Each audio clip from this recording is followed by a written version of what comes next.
What's going on, everyone? Basariski Productions here. So I want to explain where I've kind of been over the past, I think, 2 or 3 weeks. Didn't die, didn't disappear. I was actually up in New York for a lot of it, doing some work up there after Storm Isaias hit the coastal side. I'm in Pennsylvania, but I went up to New York to do some work there. When I got back, my my truck broke down, so I've been working on that. But I'm here. I'm still here. I've been on FTFN Network on Twitch. I've been streaming with them every couple times a week, so if you've seen me there, then thanks for coming. But yeah, I've been there, and I'll continue to be there, and getting back into the whole video thing on YouTube, so let's roll that intro.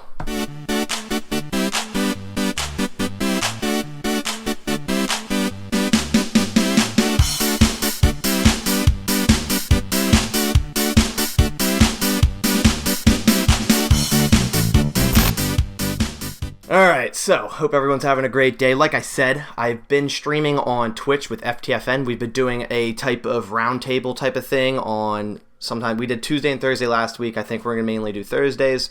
And then we also do a virtual tailgate on Sundays, and we're going to be broadcasting that into the NFL season before games and whatnot, and say if the Packers play Sunday Night Football against the Bears. I'll be doing a live stream with the Bears ambassador of FTFN, which will be really cool. We'll have a chat, who's going to win, that sort of thing. Kind of like a matchup between ambassadors, which is cool. But today, let's get into the point. I wanted to talk about Packers training camp through 9 days and what I think about it. So I'll start off with basically listing injuries, which for one, Montravius Adams sprained his toe. I think it was on day 2. He's still out in a walking boot. Just being precautious. A sprained toe is nothing to joke about. It's, use your toes for a lot of balance, especially as a D lineman. So maybe he'll be back week 1, not sure. Raven Green's still out. I don't know exactly what his injury is, but good solid depth safety there, so hopefully he can come back. And then also Rick Wagner, who apparently has a left arm injury. Billy Turner's been filling it at right tackle. I would like to see maybe then bring back Jared Veldheer from last year. He played really well at right tackle and Balaga couldn't. Billy Turner has been having a good camp, but you don't, hopefully no injuries happen, but Veldheer is a solid right tackle. I don't see him being that expensive. I think they should look into bringing Veldheer back. So we'll start off keeping it on the O-line. Lane Taylor has he's been having a great camp. He's plugged into the right guard spot like he's played there his whole life. He's having a whole resurgence. He restructured his deal to stay here and basically earn that starting gig, and he's done exactly that. Like I said, Billy Turner flipped over to the right tackle, which, like I said, he's also having a good camp, but Lane Taylor playing that right guard spot. He even beat Kenny Clark today twice in 1v1. So that's, he's having a great year, and that would be amazing for him to have a great year because our offensive line could be even better than last. You have in Dave Bakhtiari, best left tackle in the league.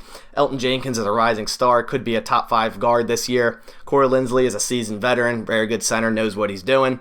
If Lane Taylor can step up and be a pretty solid right guard, we're looking really good. Our only weak spot would be then at right tackle because we lost Bulaga, but like I said, Billy Turner's having a good camp. They could bring back Veldheer.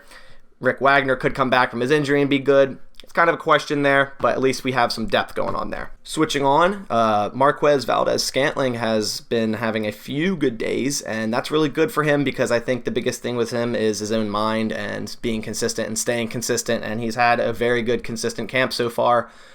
Seems to be connecting with Rodgers a little bit better than last year, which is a plus. We need all the help we need at receiver right now with Devin Funchess opting out. I'm hoping MVS can turn it around. I think it's a make or break year for him, so I'm hoping he can continue this good camp into the regular season. Keeping it on offense, my favorite draft pick of this year, A.J. Dillon. A little bit shaky in pass protection, but that's pretty usual for rookie running backs. They don't seem to get it all in one page right away for pass protection. He's been solid in the running game, doesn't look like just a power back, has been nimble, been able to cut up field nicely, and he's been pretty impressive in the receiving game too, which, he only had, I think, 20-something catches at Boston College, but they didn't really use a running back like that, so I see the Packers are going to want to use him that way, and he has good hands, he's been, running good routes, so I'm hyped for A.J. Dillon, man. I'm really hyped. I know a lot of people were upset with that pick, and you're like, why would you pick him? You got Aaron Jones, but, Aaron Jones is still an impending free agent after this year. Unless he takes a team-friendly deal, I see him moving on. I see the Packers moving on from him and going straight A.J. Dillon. But hey, we got a whole year ahead of us. Jamal Williams, A.J. Dillon, and Aaron Jones, so just be excited for that. Going on to tight end, Jace Sternberger is looking like the tight end one, as expected. He's had some nice run blocks, some nice catches. Staying at tight end, Mercedes Lewis is still what he always has been in the run game. He had a few nice pancake blocks on run drills. So I really like the amount of depth we have at the tight end position. They may not be standout tight ends, but with Sternberger, Lewis, DeGuaria, and Tunyon, you got a lot of guys that can do a lot of different things. Mercedes Lewis is mainly pass protection, run blocking tight end, but he can get you some good goal line reps, giving a touchdown or a few catches here or there. I think Sternberger is going to be that middle of the field type guy that we've been wanting for a while. Hope he can do that. Switching over to defense, I would say the main standout would be Kamal Martin, the inside linebacker, the one we drafted this year. He's been looking extremely fast, making plays from sideline to sideline. Many reporters have been saying that he does not look like a rookie, that he's looking really nice for a rookie, and basically Kamal Martin also said his knee feels a lot better than it did last year. He was hurt all last year. I think without that injury, he'd be easily a second-round pick, so I think we got a good pick there. He's been playing his best with the pads on, which is a great sign. So I'm really hyped for Kamal Martin. Obviously, we have Christian Kirksey, who picked off Aaron Rodgers earlier in camp. But if we can have two good, solid linebackers, you also have Oren Burks, who hopefully could step up. I think it's a make-or-break year for him. And then Ty Summers, who's a good prospect who we could see making some plays down the line of the season. So, Kamal Martin, good camp so far. Another good camp. There's been a lot of good going on at this camp. There hasn't been too much negative, which is a good sign, but it's barely open to media at this point, so you take it with a grain of salt. But Josh Jackson having a nice camp, which he needs this the most out of anyone. I'd say Josh Jackson, this is fight or flight for him, in terms of football in general, because so many times now we see corners from the Packers, the second round, third round, first round corners, they fizzle out after Green Bay, after doing nothing and can barely make Quentin Rollins, those type of guys.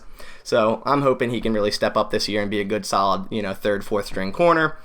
I think Chandon Sullivan will be the third string, but you never know with injuries and things like that and poor play. So I'm hoping Josh Jackson keep it up and translate that into the real game. One good thing for all the Rashaan Gary haters out here, which I know there's a lot of them, he's looking a lot leaner, looks the lightest and most athletic he's ever been. He's getting a ton of quarterback sacks, or what would be sacks and pressures. So I think he had 3 what would be sacks today, which is great news.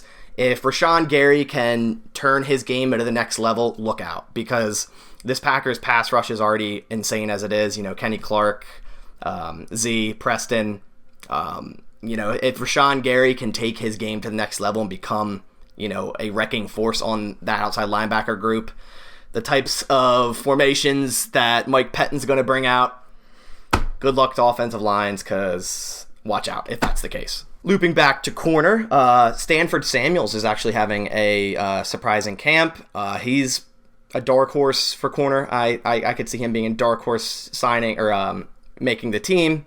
He might end up being practice squad, but if he keeps it up, I don't see why he wouldn't make it over someone like Kadar Holman or someone like that. So he's been having a nice camp. Kingsley Keke is stepping up big time in Montravis Adams' absence. I expected big from Keke this year, so I'm hoping that this helps him get the snaps that he needs with the first team in order to, move him on to the next level as well. Never really been impressed with Montravis Adams. I feel like he's had his chances, and, it sucks with him getting hurt at the beginning of camp.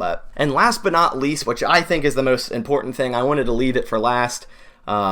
There was a quote by Aaron Rodgers pretty much saying that he looked back onto his tape from 2010 and adjusted a few things. Now, if that doesn't make you, perk up, that, there's nothing else that will, because if we get 2010 Aaron Rodgers, 2011 Aaron Rodgers, I would be ecstatic. He hasn't really said what he's looked for. Matt LaFleur said, this was Matt LaFleur on Aaron Rodgers identifying an adjustment in his game and making the necessary change. He said, I'm not exactly sure what he saw, but I like the way he's playing right now. He's very decisive, he's letting it rip, and he's throwing extremely accurate. So what that tells me is I think he looked back to 2010 and kind of saw that he's lacking that stepping into the throw or using the middle of the field as much as he used to. Because nowadays, it kind of seems like he's throwing off his back foot a lot, he's throwing cross body, those type of things. So I'm hoping he saw that, and you just get lazy when you're doing that, because then if you need to really rip it down the field or throw a deep ball and you're so used to stepping or throwing off your back foot, you don't have that power to do that. You need to step into those throws. So I'm hoping that he noticed this difference between now and 2010 is like, shit, I need to get back to that because I'm a hell of a quarterback. I'm accurate. I know what I can do. I'm only hurting myself not stepping into these throws and using the middle of the field. So I'm really hoping that's it because that's what really the Packers have been missing for the past 4 years, has been just like that threat in the middle of the field, that seam. And even in practice today, he's been hitting guys like Sternberger in the seam, which is, just backing up my claim that hopefully the thing that he's talking about is middle of the field, stepping into throws. I'll try to include some clips from 2010 over my voice, some all 22 film or whatnot over my voice to kind of show you what I mean. But that's very exciting. I'm hoping that's what it is. And if we get 2010, 2011 Aaron Rodgers, there's really nothing stopping this team right now. I think they have a really solid defense. It should be better than last year. So I'm very, very excited for this year. So that'll all do it for camp. It's been 9 days so far. I'll be looking to do another one in a few days. I don't want to do one every day because that just gets repetitive.